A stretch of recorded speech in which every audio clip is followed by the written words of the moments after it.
Hey guys, what's going on today? In today's video, we've got the 3 most important things you need to know while doing your walking stance.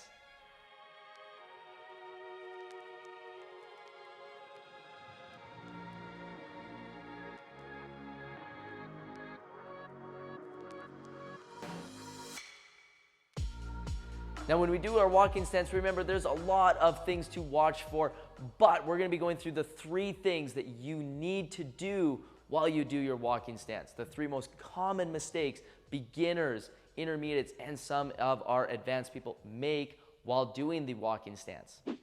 The walking stance is also a really important one to get down early because it is going to be the most commonly used stance you're going to do in any of your ITF Taekwondo patterns. So it is one stance you need to get down as early as possible. All right, so let's get started here. Let's go with item number 1. This is the dimensions. Most of the people know when they do their walking stance that the dimensions are 1.5 shoulders long and 1 shoulder wide. But the common mistake a lot of beginners make is they will go really, really narrow and they won't make it wide enough. It's not 1 shoulder, it's more like 0 shoulders wide. And we don't want that. It causes very little balance side to side.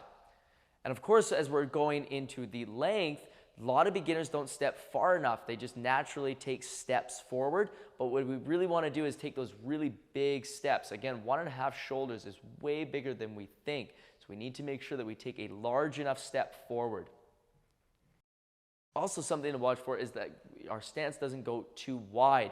A lot of times people will go really, really excessive on wide, and they almost have more of a square stance where it's 2 shoulders wide and 2 shoulders long, like, making this perfect square. What we really want to do is making sure that it is longer than it is wider. All right, on to the second most important thing we need to watch for is body posture. When we're stepping forwards or backwards in our walking stance, a lot of times some beginners or intermediates will tend to lean forward as they begin to step. And body posture is really important, making sure that we are standing up nice and tall. We're not leaning forwards or backwards or side to side.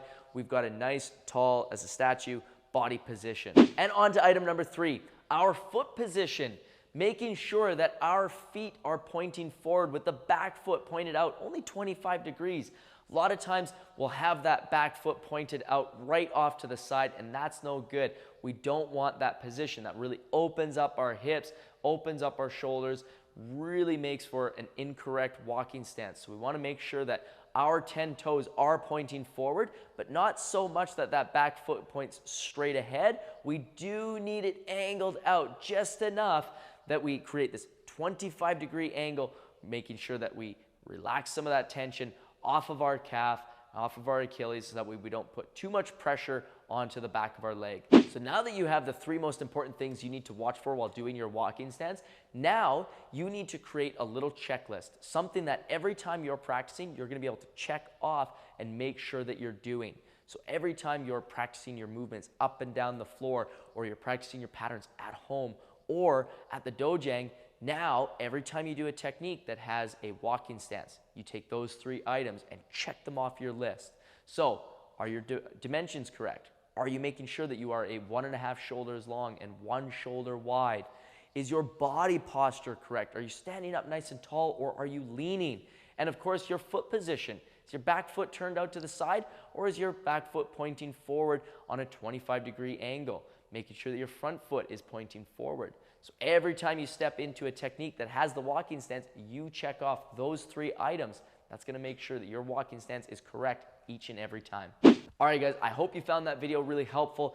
If you did, don't forget to hit like, subscribe to our channel so that way you guys can get weekly updates on some instructional tips and things to help you out on the dojang or at home.